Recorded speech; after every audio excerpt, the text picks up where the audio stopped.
Bismillahirrahmanirrahim. Assalamualaikum warahmatullahi wabarakatuh. Perkenalkan, nama saya Bulifa Kulubul Arif. Saya di sini sebagai pendamping tim Leksa Bedas di SD Negeri Cimanggenteng 3. Di sini saya akan menyelesaikan tantangan bulan Juli, yaitu jurnalis.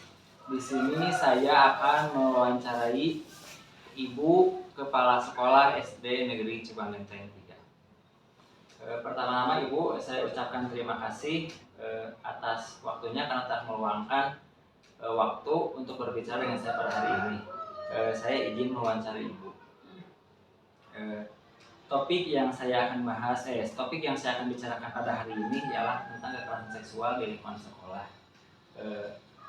Yang pertama, menurut pendapat Ibu, apa itu kekerasan seksual di lingkungan sekolah?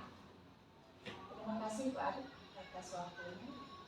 Menurut saya, kekerasan seksual yang terjadi di lingkungan satuan pendidikan merupakan perilaku yang tidak pantas, yang bersifat seksual, yang membuat korban tidak nyaman karena hal itu tidak diinginkan. Contoh dari perilaku yang bersifat seksual yaitu seperti merendahkan, menghina, mempertontonkan, memotret, bahkan menyebarluaskan. Bisa juga yang lebih keras lagi, melakukan pelecehan atau menyerang alat reproduksi seseorang. Dan itu terjadi pada siswa, guru, staf, bahkan kepala sekolah di satuan pendidikan.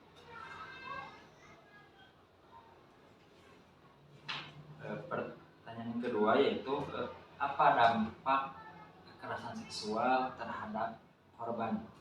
Jadi dampak terhadap korban ya? Iya, dampaknya. Secara garis besar, dampak yang dirasakan oleh korban itu ada 3 jenis dampak, yaitu 1 dampak secara fisik, kedua dampak secara psikis, dan yang ketiga dampak secara sosial. Dampak secara fisik, contohnya ada luka ya, bisa memar, bisa berdarah, pendarahan, bahkan yang lebih besar lagi kalau secara fisik itu bisa menularkan penyakit seksual. Kemudian kalau dampak secara psikis, yaitu korban sering merasa trauma, stres, bahkan depresi. Perasaannya pun bisa berubah-ubah, sehingga yang lebih dramatis lagi ada keinginan bunuh diri. Dan yang ketiga dampak sosialnya paling besar, korban itu kadang mengucilkan diri, mengisolasi diri karena mungkin rasa malu. Itu dampak yang secara garis besar dapat mempengaruhi prestasi akademik maupun non-akademik dari korban di satuan pendidikan. Pertanyaan yang ketiga yaitu langkah-langkah yang diambil oleh sekolah untuk mencegah dan menangani terjadinya kekerasan seksual di lingkungan sekolah. Sebenarnya langkah-langkahnya yang paling utama yaitu harus berkolaborasi dulu, karena memang seluruh warga sekolah harus paham mengenai konsep kekerasan seksual, sehingga sekolah, termasuk di sekolah kita SD Cimanggenteng kita, yang pertama yaitu melakukan pembuatan tim, yaitu TPPK ya.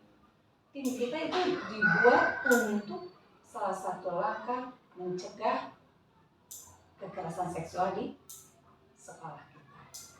Dari tim itu kita buat program-program yang bisa mensosialisasikan sehingga warga sekolah mengetahui, paham bentuk cara mengenali, bahkan jika terjadi kekerasan seksual di sekolah kita bisa mengadukan.